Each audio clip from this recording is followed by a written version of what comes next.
Hello నమస్తే. Welcome to TV 24 studios. నేను మీ శ్రీ సత్య. మీ అందరికీ తెలిసిందే ఆంధ్రప్రదేశ్ రాజకీయాలు ఎలా ఉన్నాయంటే అట్టుడికి పోతున్నాయి. నువ్వా నేనా అన్న సమరం నడుస్తుంది. కూటమి ప్రభుత్వం మీద జగన్ సెటైర్లు తారా స్థాయిలోకి చేరిపోయాయి. దీంతో మెగా అభిమానులు జన సైనికులు కూడా జగన్ మీద అగ్గి మీద గుగ్గిలం అవుతున్నారు. ఇంతకు జగన్ మీద అగ్గి మీద గుగ్గిలం అవుతుంటే కొంతమంది జన సైనికులు ఎలా స్పందిస్తున్నారో చూడండి. ముఖ్యంగా చూసుకుంటే జనసేనాల పార్టీలో కీలక రోల్ అయిన నాదెండ్ల మనోహర్ గారు జగన్ కి ఒక కౌంటర్ వేశారు. ఆ కౌంటర్ ఏంటో ఒకసారి. శాసనసభ్యుడిగా మిమ్మల్ని ఎన్నుకున్నారు కదా, దాన్ని మీరు గౌరవించాలి కదా.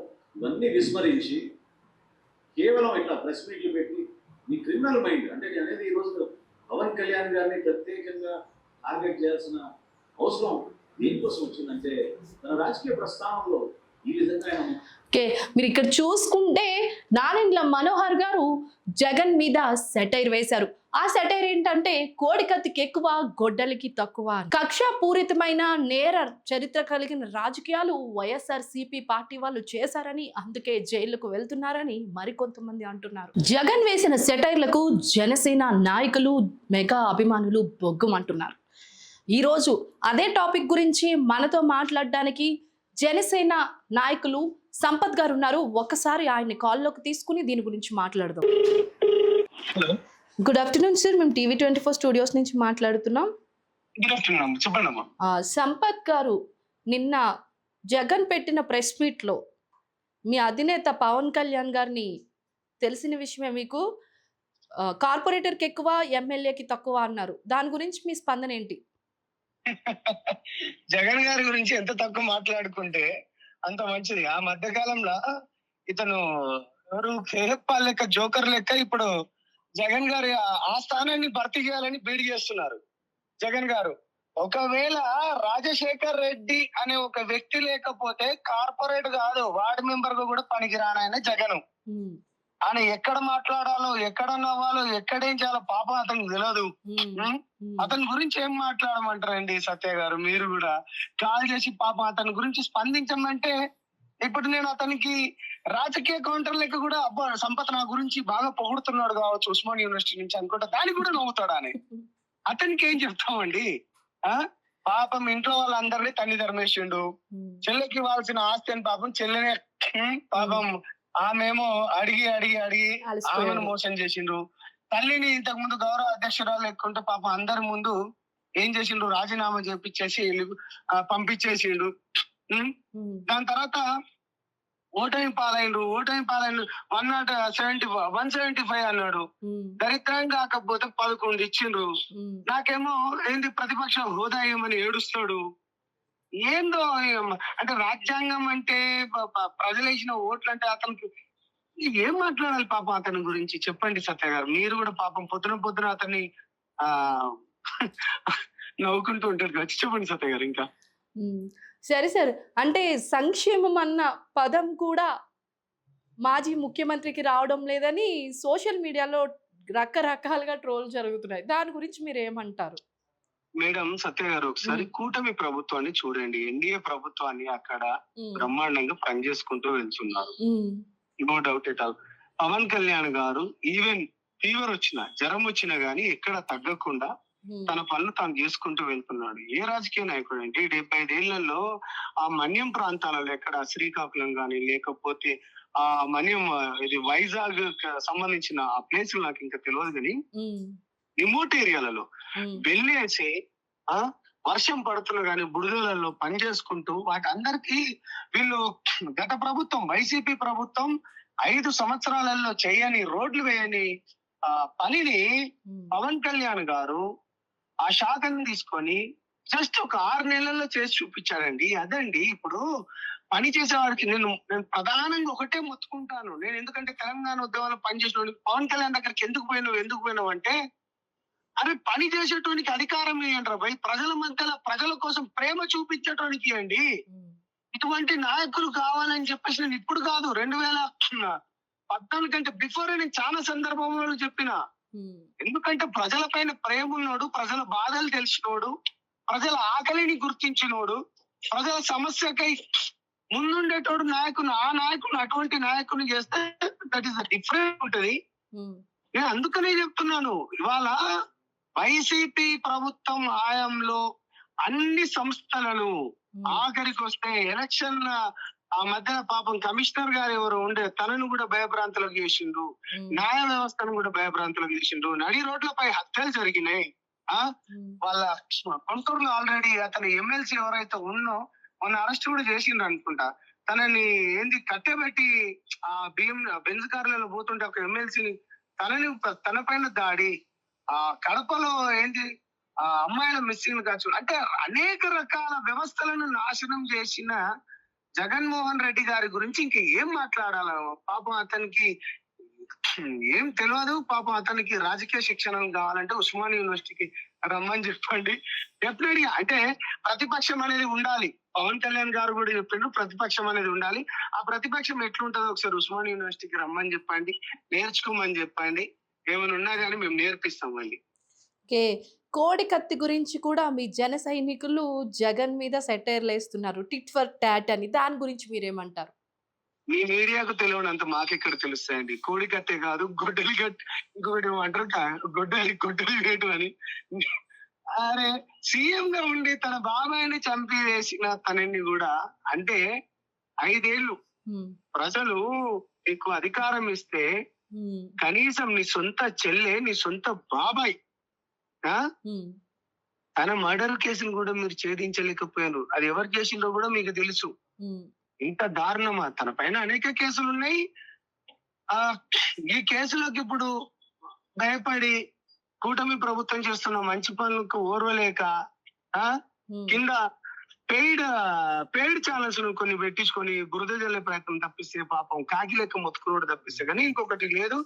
అండ్ నేను కూడా అనేక మంది అరెస్ట్ కాబోతున్నారు. డెఫినెట్ గా మీరు రాసి పెట్టుకోండి. సరే ఇంకా సార్, లిస్ట్ లో అనేక మంది అరెస్ట్ అవబోతున్నారు అని మీరు అంటున్నారు కదా, ఆ అనేక మందిలో థర్డ్ పేజీ ఎవరిదని మీరు అనుకుంటున్నారు? యావత్ ప్రపంచం మొత్తం కూడా ఏపీ తెలంగాణ 2 రాష్ట్రాలు కూడా మూడో పేజీ ఎవరిది అని ఒక క్వశ్చన్ మార్క్ అయితే చాలా అంటే చాలా ఎక్కువ ఇదిగా నడుస్తుంది. మీ ఉద్దేశంలో మూడో పేజీ ఎవరిదని మీరు అనుకుంటున్నారు? నేను చెప్పడం కంటే ఉమ్, మనం అందరం చూస్తేనే బాగా మజా ఉంటది. అంటే నేను ఏమంటే వాళ్ళ దాంట్లో వాళ్ళు కాంపిటీషన్ పెట్టుకుంటున్నారు. వాళ్ళ దాంట్లో థర్డ్ నేను ఫోర్త్ నేను. వాళ్ళు పాపం భయపడుతున్నారు. అరే నాయన బయటుండి అంటే ప్రశాంతంగా ఉంటలేరు, ఇళ్ళల్లో తింటలేరు, ఉమ్, రాత్రి అయితే నిద్ర వస్తలేదు వాళ్ళకు. ఉమ్, ఎక్కడి నుంచి ఏం వస్తుందా, ఎక్కడి నుంచి ఏం తీసుకుపోతారా అని పాపం వాళ్ళందరూ అక్కడ ప్రభుత్వాలు ఉన్నప్పుడు అక్కడ తొడలు కొట్టిన వాళ్ళు, మీసాలు మేలేసిన వాళ్ళు ఉమ్, వాళ్ళందరూ ఇప్పుడు హైదరాబాద్ లో లేకపోతే బెంగళూరులో వచ్చి అందరు ఇప్పుడు మీరు చూడండి ఉమ్. అక్కడ మొత్తుకున్న వాళ్ళు మొత్తం ఇప్పుడు హైదరాబాదే. వంశీ గారిని కూడా హైదరాబాద్ నుంచే, పోసాని గారిని కూడా ఇక్కడ నుంచి. మీరు ఇక్కడ హింట్ ఇచ్చారు బెంగళూరులో నెక్స్ట్ అరెస్ట్ జరగబోతుంది అని. అయ్యో మీ మీడియా వాళ్ళకి ఏంటంటే అది ఏం చెప్పినా ఎట తీసుకుంటారు కానీ, అంటే వాళ్ళ దాంట్లో వాళ్ళకు ఒక కాంపిటీషన్ ఉన్నది సత్య గారు. ఉమ్, వాళ్ళ దాంట్లో వాళ్ళకు కాంపిటీషన్ ఉంది. తాట నేనంటే నేనని వాళ్ళే అంటున్నారు.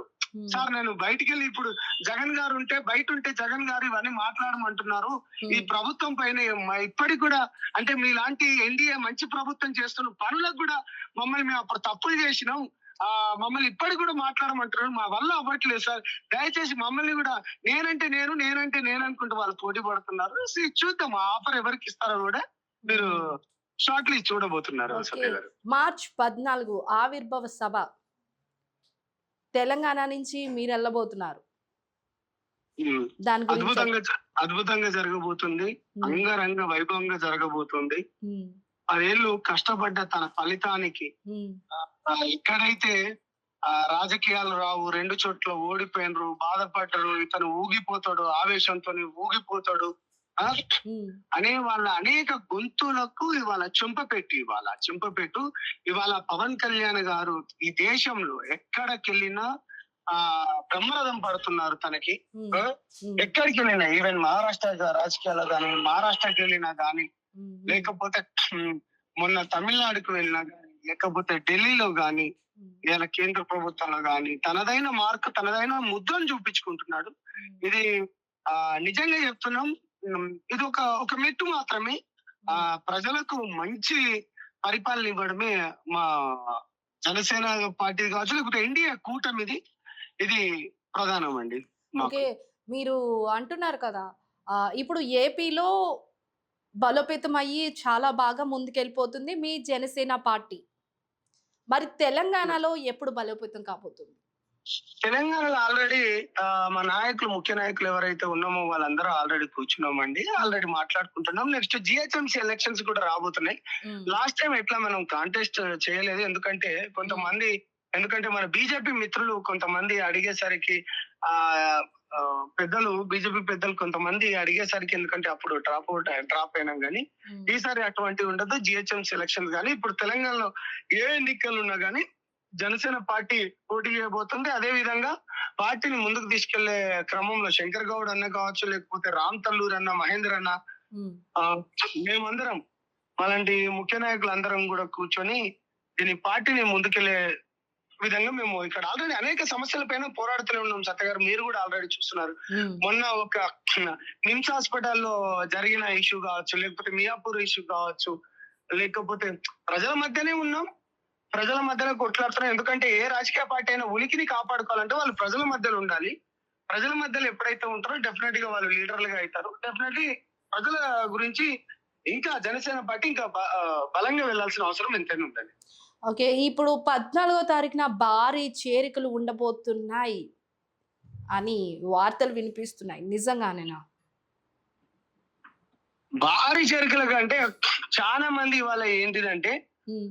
నీతివంతమైన రాజకీయం చేస్తున్న పవన్ కళ్యాణ్ గారితోని నడవాలని హ్మ్. చాలా మంది కూడా అప్రోచ్ అవుతున్నారు. హ్మ్.